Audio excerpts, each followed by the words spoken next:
성경 105면 출애굽기 15장 22절부터 27절까지 말씀입니다. 이 계시의 말씀을 제가 받들어 읽어드릴 때 살아계신 하나님의 음성을 들으실 수 있기를 바랍니다. 모세가 홍해에서 이스라엘을 인도하며 그들이 나와서 수르 광야로 들어가서 거기서 사흘 길을 걸었으나 물을 얻지 못하고 마라에 이르렀더니 그곳 물이 써서 마시지 못하겠으므로 그 이름을 마라라 하였더라.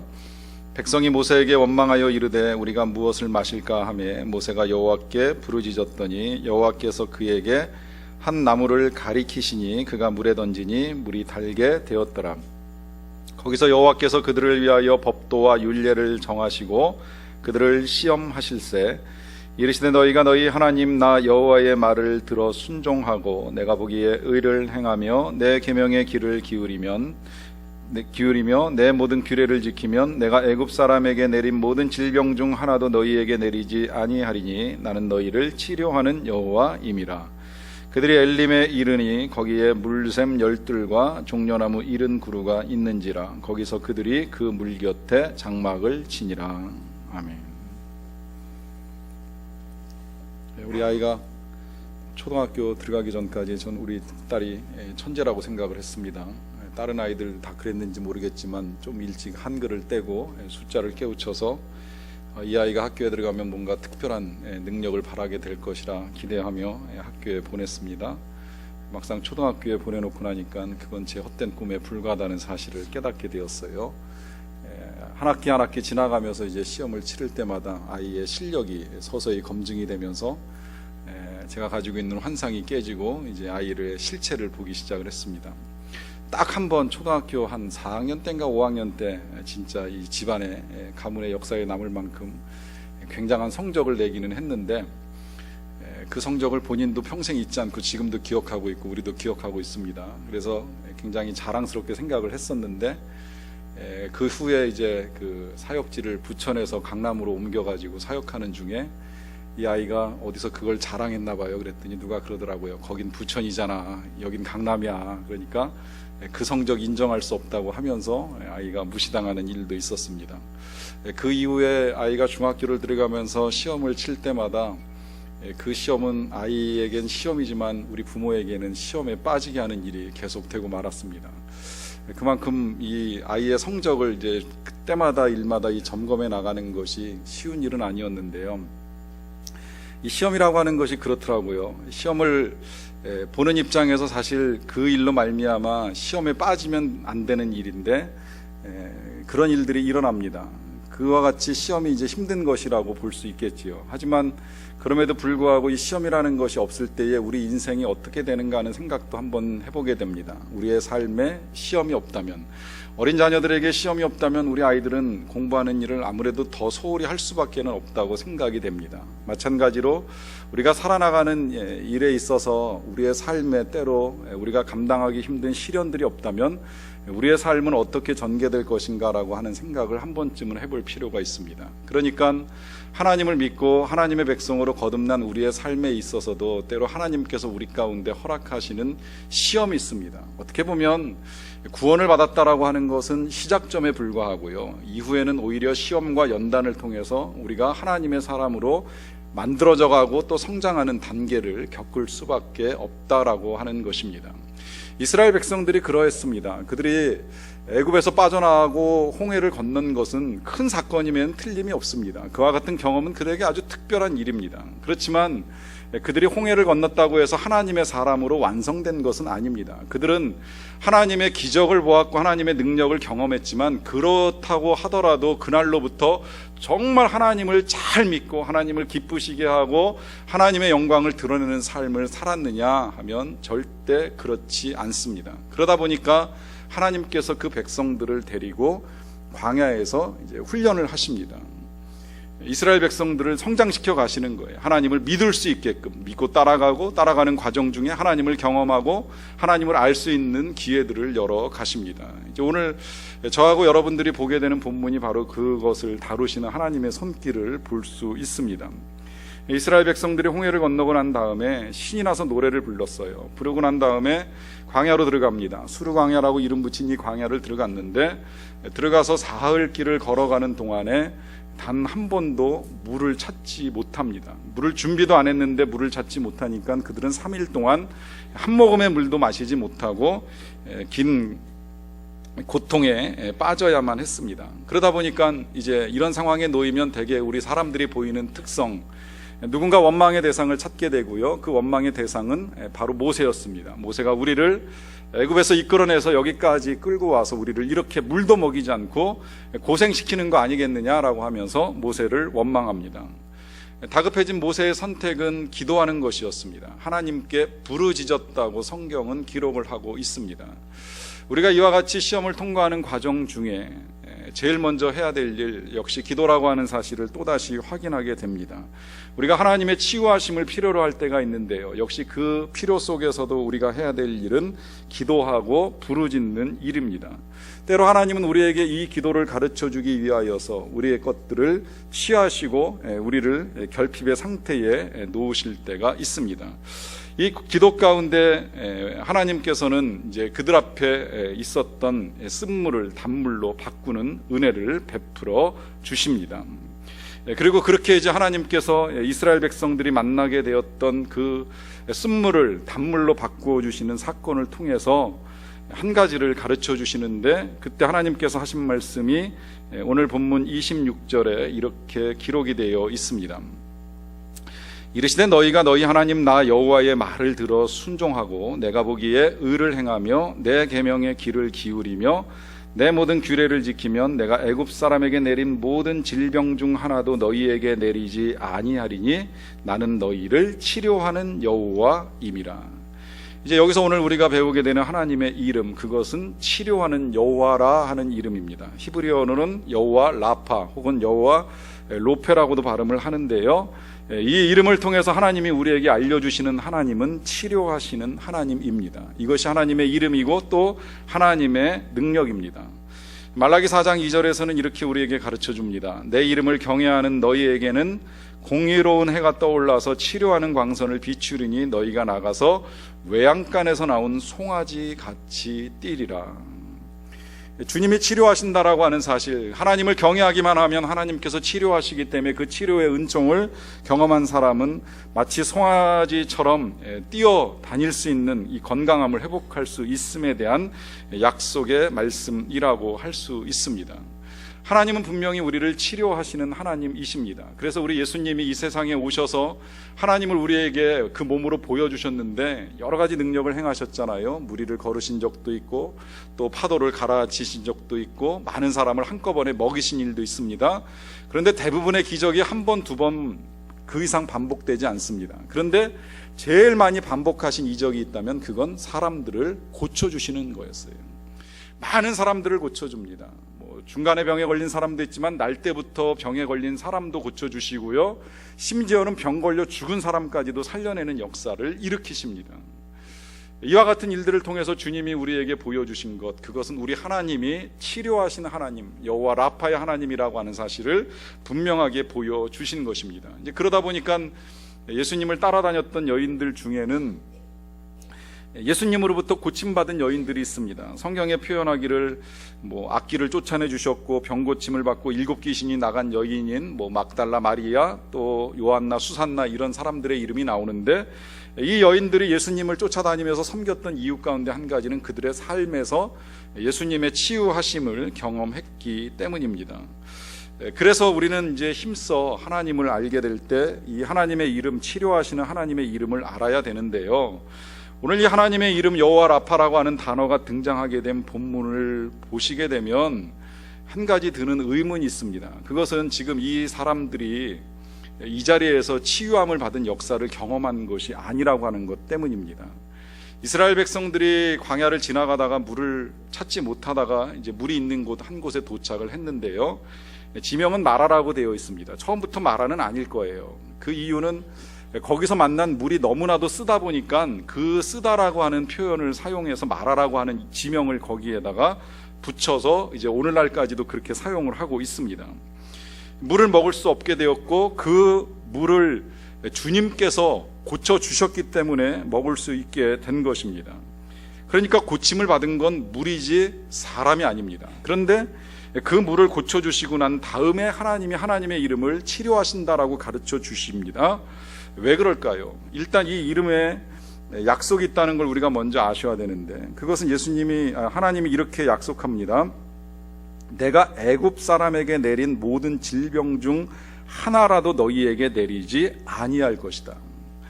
애굽 사람에게 내린 모든 질병 중에 하나라도 내리지 않겠다라고 하는 이 표현만 보더라도 일단 우리가 인정해야 될 것은 우리의 질병을 다스리시는 권세가 하나님께 있다는 것입니다. 하나님께서 하시고자 하시면 질병을 내리실 수도 있고 질병을 거두실 수도 있습니다. 이것은 이제 오해는 좀 하시지 말아야 되는데, 모든 질병이 하나님께로부터 말미암는다라고 하는 건 절대 아닙니다. 질병의 원인은 다양합니다. 물론 이유를 알 수 없는 질병도 있지만 많은 경우 인간의 게으름과 인간의 더러움에서 발병되는 경우도 많이 있는데요. 또 부주의함에서도 생길 수도 있고요. 그렇지만 질병을 통치할 수 있는 권세가 하나님께 있다는 사실은 우리가 인정해야 됩니다. 다윗이 하나님 앞에 범죄하는 일이 몇 차례 있었는데요. 중년에는 간음을 했고 노년에는 교만해져 가지고 하나님을 의지해야 되는 다윗이 자신의 힘과 능력을 과시하기 위하여서 인구조사를 실시하는 일이 있습니다. 이 일 때문에 하나님이 화가 나셨어요. 다윗에게 벌을 내립니다. 그런데 벌을 선택적으로 객관식 시험으로 제시하셨어요. 자, 네가 3달 동안 적군에게 쫓겨다니겠느냐, 아니면 7년 동안 이 땅에 내가 기근을 내리겠냐, 아니면 사흘 동안 전염병에 시달리는 일을 겪겠느냐, 이렇게 선택을 주셨습니다. 그때 다윗이 선택하기를 사흘 동안 전염병을 내려달라고 부탁을 드렸어요. 그랬더니 그 병이 이스라엘 전역에 사흘 동안 퍼져나가면서 약 7만 명이 죽게 되는 일이 일어납니다.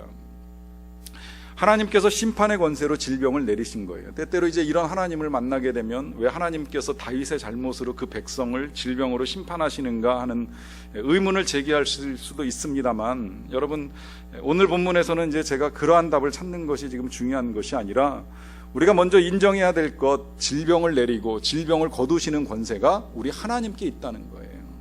이 권세를 인정하는 건 중요합니다. 왜냐? 우리도 때때로요, 살다 보면 생각지 아니하는 질병에 부딪힐 때가 있습니다. 사실 요새같이 소소한 질병 가지고 하나님을 찾는 일은 쉽지 않아요. 저도 지난 한 주간 몸이 조금 불편했지만 물론 기도도 하면서 한편으로는 병원에 가서 도움을 받습니다. 그리고 병원 가면 확실히 빠르게 낫는다는 걸 인정을 합니다. 이와 같은 세상에서 우리가 죽을 병 걸리고 그것을 병원이 해결할 수 없는 상황이 아니라면 하나님을 찾는 일은 쉽지 않습니다. 그러나 하나님을 찾는다면 적어도 우리가 그런 마음은 있는 거잖아요. 우리 하나님이 내 병을 고쳐주실 수 있다. 이 믿음 가지려면 하나님께서 질병을 내리실 수도 있고 거두실 수도 있다는 분인 것을 믿어야만 됩니다. 하나님이 지금 모세를 통해서 이스라엘 백성들에게 선포하시는 내용은 바로 그것입니다. 내가 애굽 사람들에게 내린 질병을 하나도 너희에게 내리지 아니하겠다. 약속하시는 것은 질병을 내리실 권세도 있지만 질병을 내리지 않는 능력도 하나님께 있다는 사실을 믿으라고 당부하시는 것입니다. 그런데 이 약속 가운데 이제 조건이 붙어 있죠. 그 조건은 이렇습니다. 너희가 너희 하나님 나 여호와의 말을 들어 순종하고 내가 보기에 의를 행하며 내 계명에 귀를 기울이며 내 모든 규례를 지키면. 여러 가지 당부를 하셨어요. 하나님의 말씀을 들어라, 듣고 순종해라, 나 보기에 의를 행하라, 내 계명에 귀를 기울이며 내 모든 규례를 지키라. 구분하자면 조금씩 다를 수도 있지만 또 묵자면 비슷할 수 있는 내용이기 때문에 한마디로 통합을 하자면 이것은 하나님 말씀 듣고 하나님 보시기에 의로운 일을 행하며 살라 하시는 말씀입니다. 그러면 질병 내리지 아니하시고 치료의 은혜를 내려주시겠다 말씀하십니다. 왜 이와 같은 말씀을 이런 상황 속에서 선포하시는 것일까요? 다시 당시의 상황 한 번 더 헤아려 봅니다. 자, 이스라엘 백성들이 3일 동안 물을 먹지 못했어요. 어떤 상황일까요? 우리가 3일 동안 금식을 하는 경우 종종 있습니다만, 금식을 할 때 한 3일 정도 금식하면 물은 드셔야 됩니다. 물을 드셔야지 잘못하면 장이 유착되는 일이 있습니다. 자칫하다가 금식을 길게 하는데 물까지 드시지 아니하면 장이 꼬이는 일들도 일어날 수 있기 때문에 물은 드셔야 돼요. 그런데 저는 신학교에서 배울 때는 이렇게 배웠어요. 길게 금식할 때야 당연히 물 마셔야 되지만 하루 정도 금식하면서 물 마시는 거 하지 말라. 교수님 말씀이셨어요. 하루 정도는 물도 안 먹고 밥도 안 먹고 얼마든지 참을 수 있다라고 하면서 하루 정도는 기왕 금식하려고 하면 물도 끊어라 이렇게 말씀하시더라고요. 해본 적 있습니다. 크게 문제되는 건 없더라고요.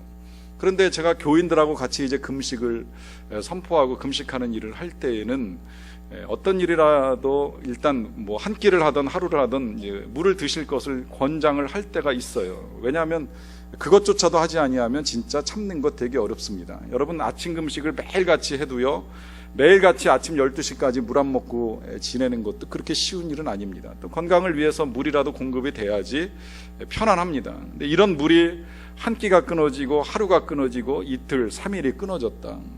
사실은 정말 힘듭니다. 굉장히 고통스러운 시간이에요. 근데 지금 그와 같은 고통의 시간이 이스라엘 백성들에게 임했습니다. 3일 동안 그들은 물을 마실 수가 없었습니다. 왜 그럴까요? 그들이 지나가는 곳이 그냥 광야였기 때문일까요? 아닙니다. 하나님께서 그들에게 물을 허락하지 않으셨기 때문입니다. 하나님이 그들에게 임할 수 있는 모든 샘물을 다 닫으신 것입니다. 왜 닫으셨을까요? 그것은 그들에게 가르쳐주고 싶은 내용이 있기 때문입니다. 하시고자 하면 하나님이 얼마든지 주실 수 있어요. 아무리 마른 하늘이라 할지라도 하나님이 비를 쏟아주시고자 하면 비를 내리실 수도 있고요. 그것이 아니면 뭐 땅을 열어서라도 바위를 터쳐서라도 얼마든지 물을 주실 수 있는 능력이 하나님이십니다. 그런데 하나님이 이와 같은 일을 멈추실 때가 있습니다. 이유는 그들에게 공급하시는 분이 하나님이시라고 하는 사실을 분명하게 가르쳐 주기 위한 것입니다. 우리가 풍요 속에 살면서 가난한 심령을 가지고 하나님을 만나기 힘든 이유가 여기에 있습니다. 때로 우리의 공급자를 착각합니다. 여러분, 우리의 공급자는 여전히 하나님이십니다.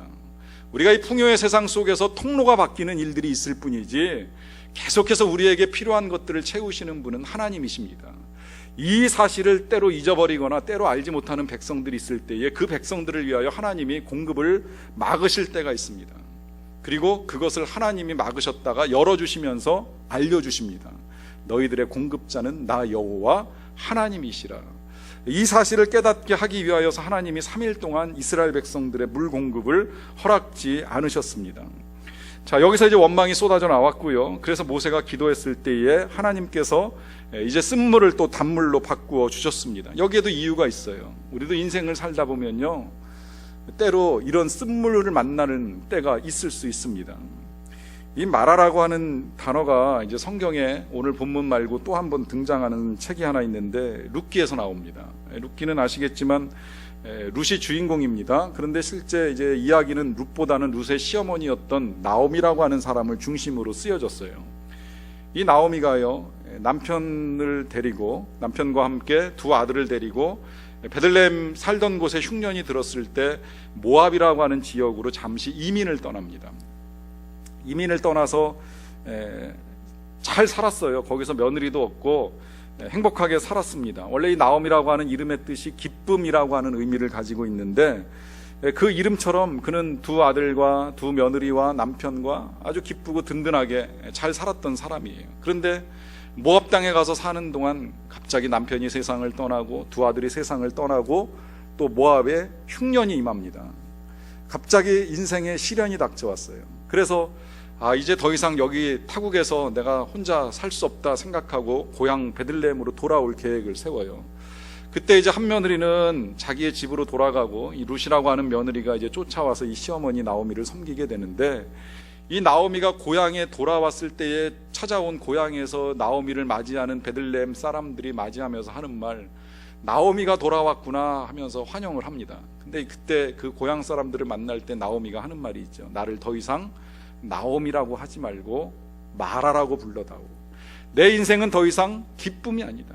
난 쓰다. 내 인생이 너무너무 쓰다. 쓰디 쓴 인생의 쓴맛을 보고 왔기 때문에 난 더 이상 나오미가 아니라고 하는 이야기를 마을 사람들에게 하게 됩니다.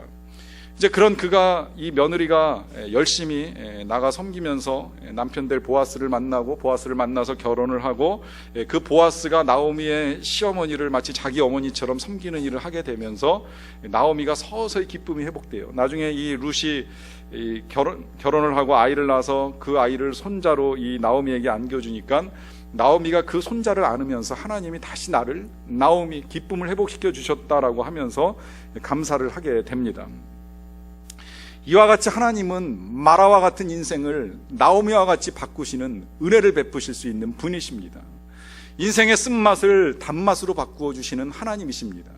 때로 이와 같은 능력을 가지신 하나님을 우리에게 가르쳐 주기 위하여서 우리의 인생 앞에도 마라와 같이 쓴물을 놓아 주실 때가 있습니다. 하지만 분명히 우리가 알아야 될 것은 치료하신 하나님은 그 물을 고치십니다. 그 물을 치료하셔서 단물이 되게 하십니다. 우리의 쓰디쓴 인생을 치료하셔서 달콤한 인생이 될 수 있도록 바꾸시는 하나님이십니다.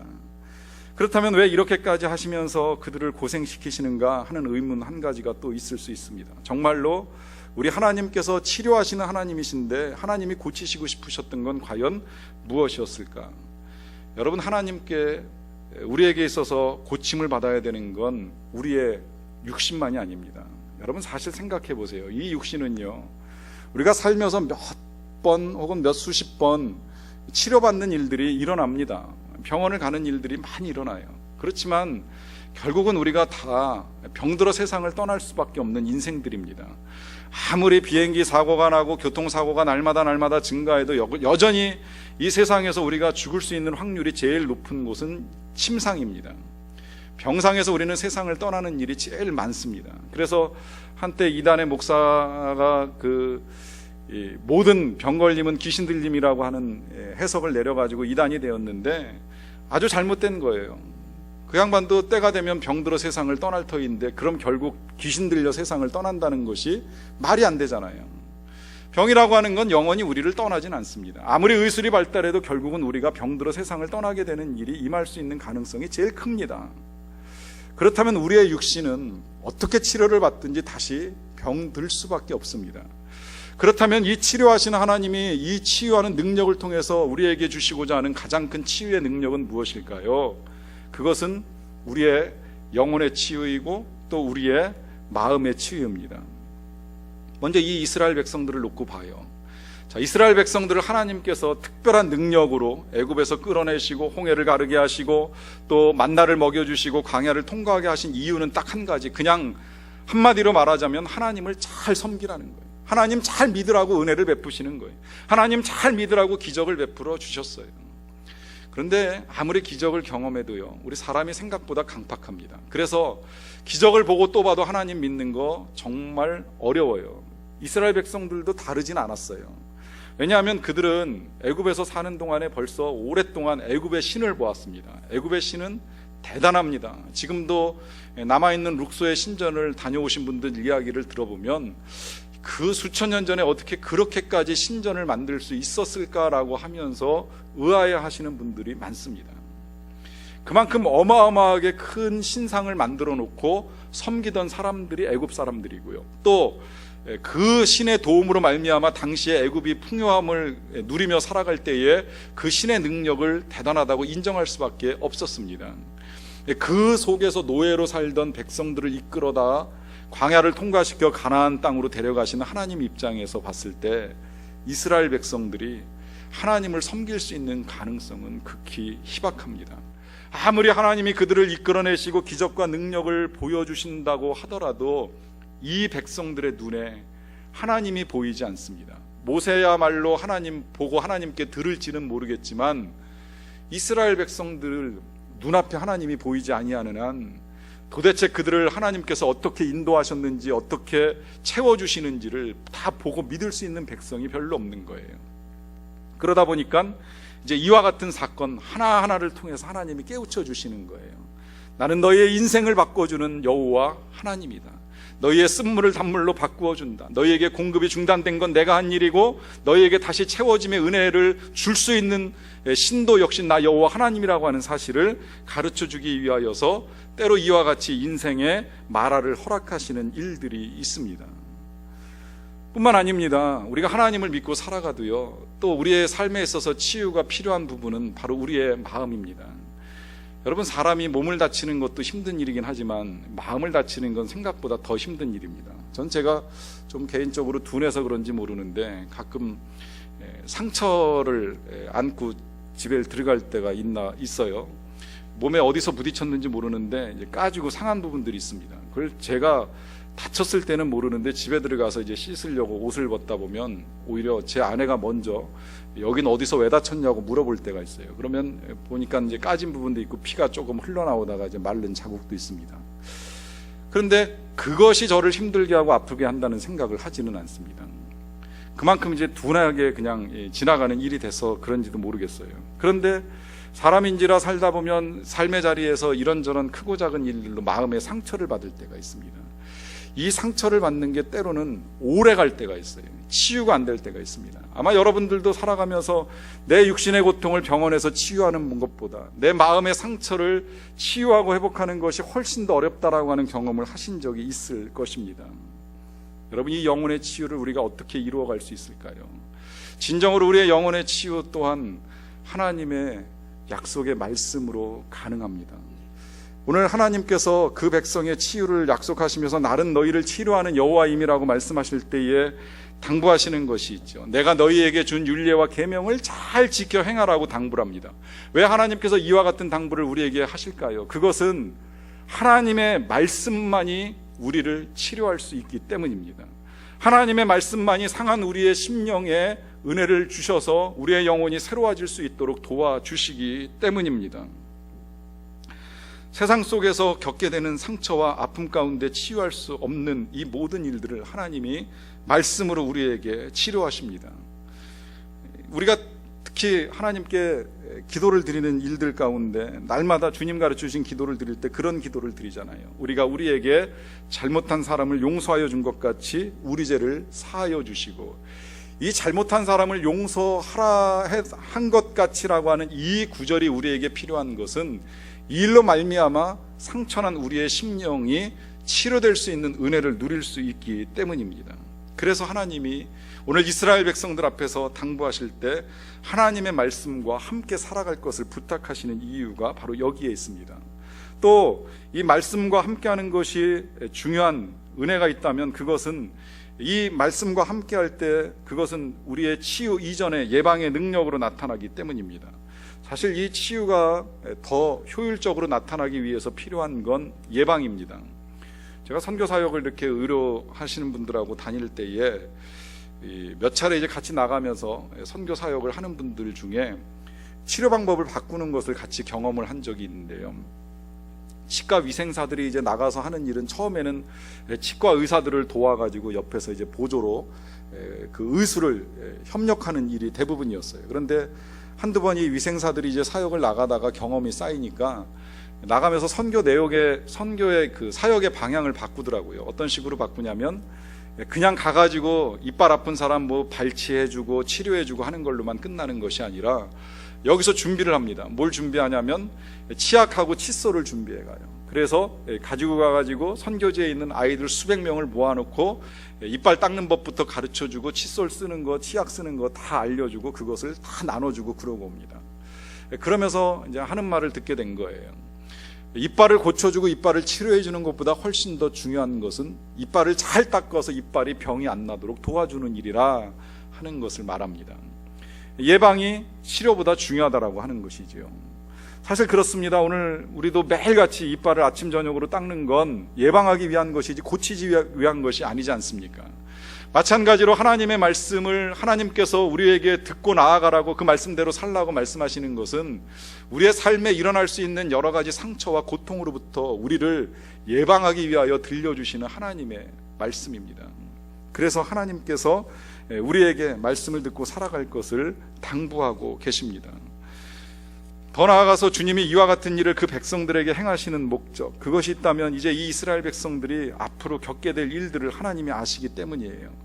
그들은 이제 막 광야로 들어섰습니다. 광야 그러면 별의별 일들이 다 기다리고 있어요. 물이 없는 건 시작에 불과하고요, 그늘이 없어서 햇빛을 피할 수도 없습니다. 먹을 것도 없습니다. 있다면 짐승들과 또 사람 살만한 곳이라면 전쟁이 기다리고 있습니다. 현재까지 그들이 겪었던 일들보다도 훨씬 더 쓰디쓴 일들이 산적하게 기다리고 있습니다. 이와 같은 일들 앞에서 걱정만 하고 있겠습니까? 일마다 때마다 염려하겠습니까? 지금 그들에게 필요한 건 그러한 일들을 만날 때에 그들의 그 나약한 심성을 치료하는 것입니다. 담대함을 갖는 것이 필요합니다. 마음을 치료하고 강건하게 광야로 나아갈 수 있어야만 합니다. 그래서 주님이 치료하신다고 약속을 하시는 것입니다. 너희들의 인생 앞에 놓여있는 어떤 배고픔, 어떤 질병, 어떤 고난일지라도 나 여호와가 너와 함께 있어 내 길을 인도해 주실 것에 대한 약속을 하고 계십니다. 오늘 본문의 마지막을 보시게 되면 이스라엘 백성들이 엘림이라고 하는 곳에 도착을 합니다. 이 엘림은 그들이 이 쓴물을 만났던 마라라고 하는 지역에서 약 11km 정도 떨어져 있는 지역입니다. 전체 여정으로 보면 그렇게 멀지 않은 곳인데요, 그 거리에 물샘 12들과 종려나무 70그루가 있었다고 말합니다. 이 정도만 되면 아주 환상의 오아시스지요. 이것을 이스라엘 백성들이 미처 보지 못하고 마라에서 절망하고 불평을 했습니다. 보이지 않으면 답답하기는 합니다. 보이지 않으면 절망할 수도 있습니다. 보이지 않으니까 원망하고 불평합니다. 우리의 인생은 늘 이렇게 우리 눈에 보이지 않는 것들 때문에 힘이 든 것입니다. 하지만 보면 이길 수 있습니다. 보면 계속 갈 수 있습니다. 그것을 볼 수 있도록 도와주는 것이 하나님의 말씀이고, 이 말씀 따라 살아갈 때 우리는 하나님이 보여주시는 것을 보면서 담대하게 우리의 인생길을 걸어갈 수 있습니다. 이같이 하나님이 우리의 삶에 치료의 능력을 바라시고 우리를 도우신다는 사실을 믿고 나아가시기를 간절히 축원합니다.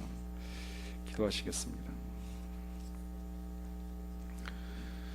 사랑하는 성도 여러분, 여러분들 삶에 지금 현재 치료가 필요한 것은 무엇입니까? 질병 때문에 힘드십니까? 여러분들이나 여러분들의 가족의 질병이 여러분들을 힘들게 한다면 오늘 약속의 말씀을 믿고 구하십시오. 하나님 고쳐주십시오. 하나님 치료해 주십시오. 당장의 고침을 받는 일도 있지만 시간이 걸리는 일도 있을 수는 있습니다. 하지만 우리가 먼저 인정해야 될 것은 우리를 치료하시는 권세를 가지신 분이 하나님이십니다. 하나님의 능력이 나를 능히 변화시키실 수 있다는 믿음을 가지고 간구하십시오. 혹 마음에 상처가 있다면 그 상처를 하나님이 치유해 주시기를 구하십시오. 영혼이 변화받아야 될 사람이 있다면 그 영혼의 변화를 위하여서도 기도하십시오. 모든 권세와 능력이 우리 하나님께 있음을 믿는 믿음을 가지고 이 시간에 하나님의 치유하심을 간절한 마음으로 기도하는 시간을 잠시 갖도록 하겠습니다. 하나님 그렇게 해주십시오.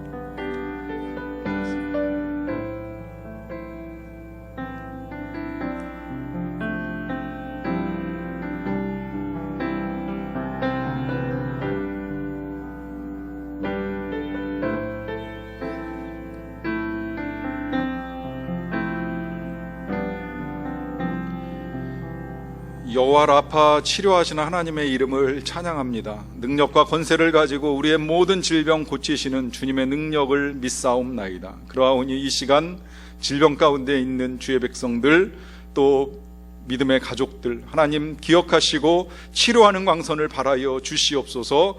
그래서 외양간에서 나온 송아지같이 뛰며 하나님을 찬양하며 살아갈 수 있도록 도와주시옵소서. 마음의 상처와 영혼의 질병까지라도 하나님 능히 고치심을 믿고 간구하옵나니 상한 심령 위로하시고 치료하시고 주님 주시는 힘과 담대함을 가지고 다시금 힘차게 인생길을 걸어갈 수 있는 자들 되게 하여 주시옵소서. 예수님의 이름으로 기도하옵나이다.